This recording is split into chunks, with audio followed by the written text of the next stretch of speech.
What is up, guys? Welcome back to my YouTube channel. If you are new here, my name is Sarah. Make sure you hit that subscribe button before you go. Like this video, comment below. We are going to be sharing and talking about my blogging journey today. So basically how I got started, and then also just answering all of your questions about what it's like to be a blogger, kind of everything that goes along with it, how to get paid. That's a big question that I get a lot. This has been a very highly requested video, so I am excited to finally be filming it for you. We are in my new apartment, which I am so excited about because I haven't filmed a video here yet. And this is my living room, my couch. So I'm really excited. Let's jump right into a little blogging journey Q&A. So I'm basically just gonna be going through all of the questions that you guys sent to me on Instagram. I thought the one that made the most sense to get started with was, how did you start out / begin, become a blogger, influencing, whatever. So quick backstory, I worked at a marketing agency for 5.5 years,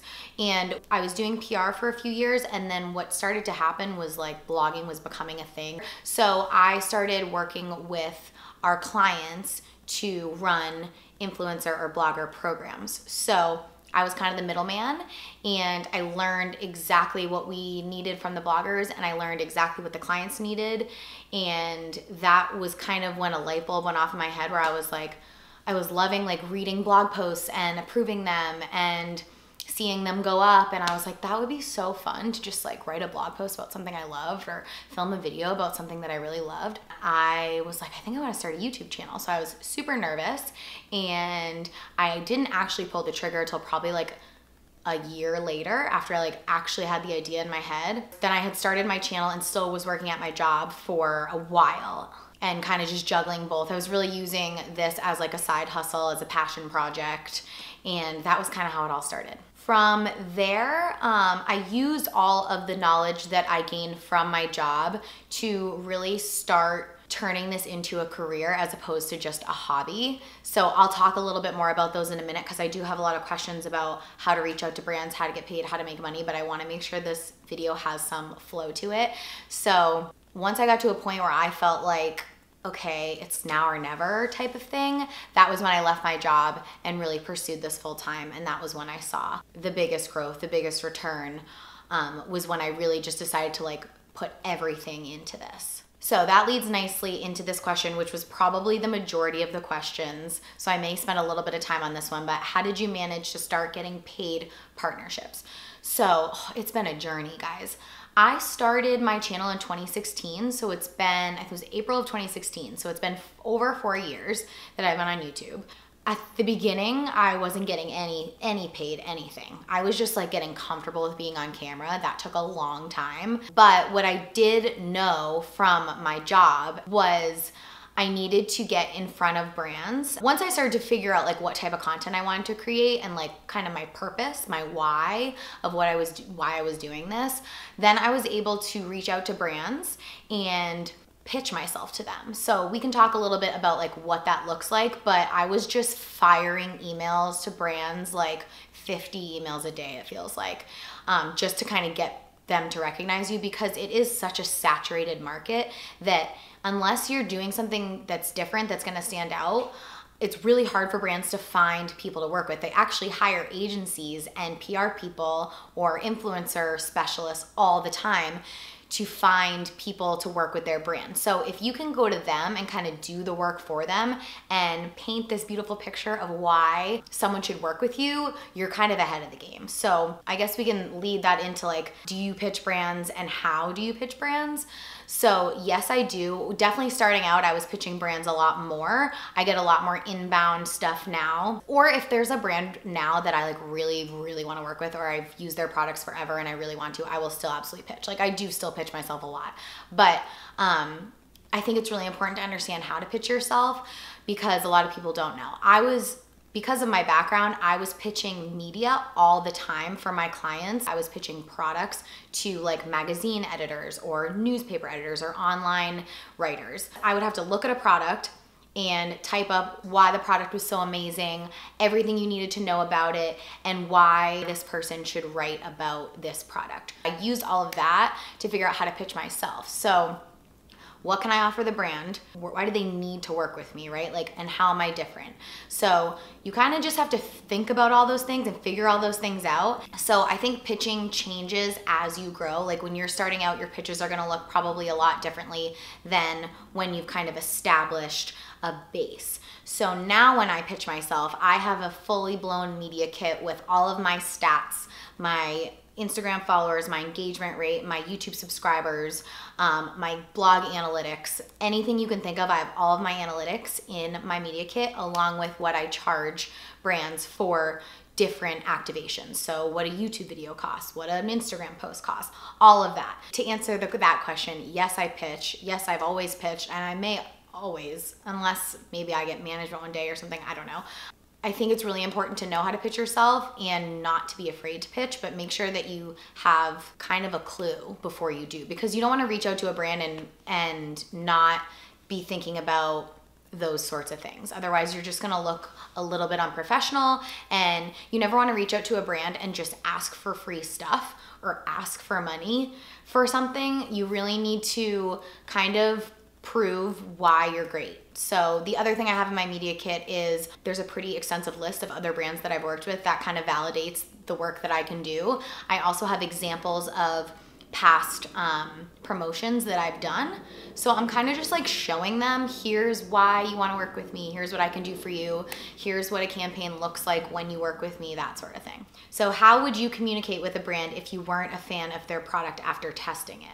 So yeah, this happens sometimes. Sometimes a brand will reach out to me, send me a product. The normal way that I work with a brand is I'll say, like, if it's a brand I know and I already know that I love, I'll say, yes, I would love to work with you. I would love to test out the product that you're looking to promote for at least 2 weeks before I say, like, yes, I'm in, unless I've already used it. If it's a product I've already used and I know and I love, I'm like, yep, let's go, next steps, you know what I mean? If a brand ends up sending me something that I don't like, it's pretty simple, and I don't feel bad doing it, because the last thing I want to do is promote a product to you guys and get you guys to spend your hard-earned money on something that is not actually great. Because the worst thing that can happen is you come back to me and say, I bought that product and it was trash, it was awful, and why did you recommend it? There goes all of my credibility. Like, I would never, ever, ever do that. So it's really easy for me to go back to a brand and just be like, listen, I tried this out and this didn't work for me. It doesn't necessarily mean it's a bad product. It just means it didn't work for me and I don't feel comfortable recommending it. I would say, is there another product that you're looking to promote potentially?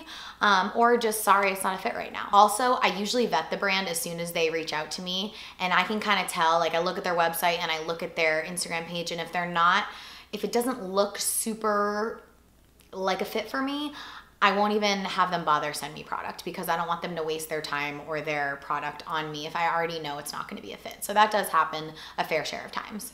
Do you ever pitch brands, or do you work with an agency? So I kind of touched on that. I do pitch brands all the time.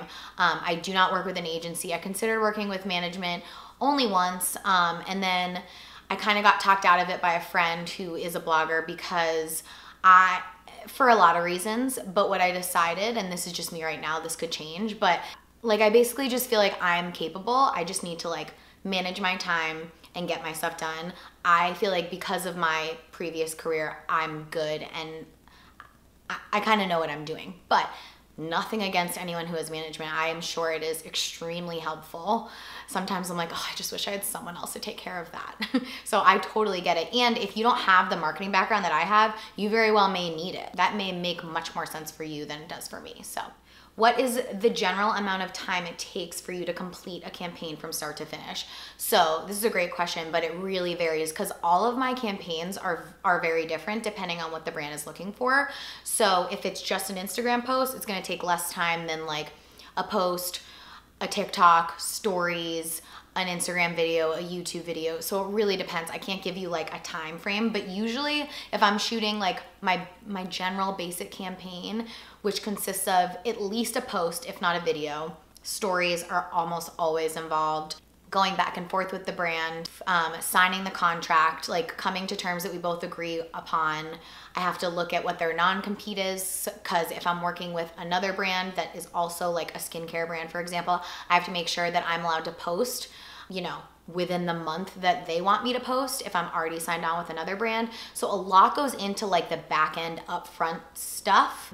And that's all before sometimes the campaign's even been concepted by me. Sometimes they'll come to me and be like, here's exactly what we want you to do. This is for, like, I'll just use like Halloween. This is a Halloween campaign. We want you to do a Halloween makeup look, and here it is, and da da da da. When that's the case, it's a lot quicker. But sometimes they'll be like, here's the product, like, what are your creative ideas? And I love that, because I love to come up with what I think you guys are going to enjoy the most, and what you're going to relate to the most, and what I'm gonna enjoy creating the most. So all of that goes into it. Then I have to actually like execute, right? So there's all this planning in the back end up front. Then there's execution, which is like shooting it, which takes a long time. That could be hours. Then there's editing, more hours. And then there's like writing the captions or the description boxes, or like all of the stuff that goes into like actually, you know, posting it up. Then it gets sent over for approval.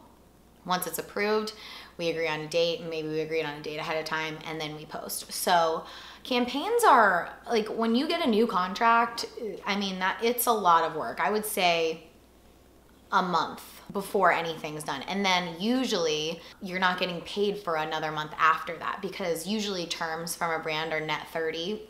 If it's like really quick, it's net 30. Sometimes it's net 90, net 45. It just depends on the brand. So I could shoot a campaign in September and not get paid until the end of December. It happens all the time. So it's hard for me to say like, oh, when I get a campaign from start to finish, it's 2 weeks. Like, no, it varies, because there's so much that goes into it. I hope that is helpful and gives you insight on how much work goes into everything that we do.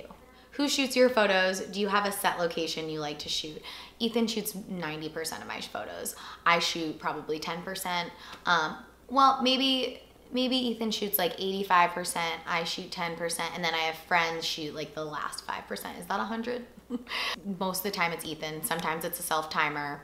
And as far as locations go, we just moved, so I have like all these new places to find to shoot, which is super exciting, because it was getting tough at my North End apartment. There was like nowhere to go, and just getting like not inspired, and it felt my content was starting to feel stale to me. So no, I change it up all the time. Sometimes I'll do inside, sometimes I'll do outside. Really depends on what I'm shooting. If it's an outfit or a makeup look, like a selfie or a skincare product, it kind of depends. I try to utilize everything around me. What program/apps do you use to edit videos and photos? What equipment do you use? Okay, so this is a loaded question, because I have a ton of stuff. So as far as editing for photos, we'll start there. I use the Lightroom app and the Tezza app. I use like presets sometimes. I'll use just like regular, like the way you can edit in those apps sometimes. Those are the two that I use 90% of the time. For videos, I use, what's it called? Final Cut Pro. I really started off with the Microsoft version. It was like Microsoft Windows something before I had a Mac. And then I switched to, what was the one before Final Cut? iMovie. I did iMovie forever, and now I'm on to Final Cut. And then once I feel like I've mastered Final Cut, or I'm like kind of over Final Cut, I'm gonna move on to Adobe, because I've heard Adobe just is like the best of the best and does everything. And then equipment, I have a ring light, I have a Canon EOS T5i Rebel camera. I use my iPhone for 99% of my photos. I use my phone for my TikToks, my Reels. I edit all my photos on my phone. I really don't edit on the computer. So a lot of people do, but I just don't. I have to edit my videos on the computer, but I hope that's helpful. Oh, I also have box lights. So I have the ring light, I have box lights, but again, I don't use those very often. I really just use the ring light. Do you think it is best to create content only on one platform, or try and grow on several?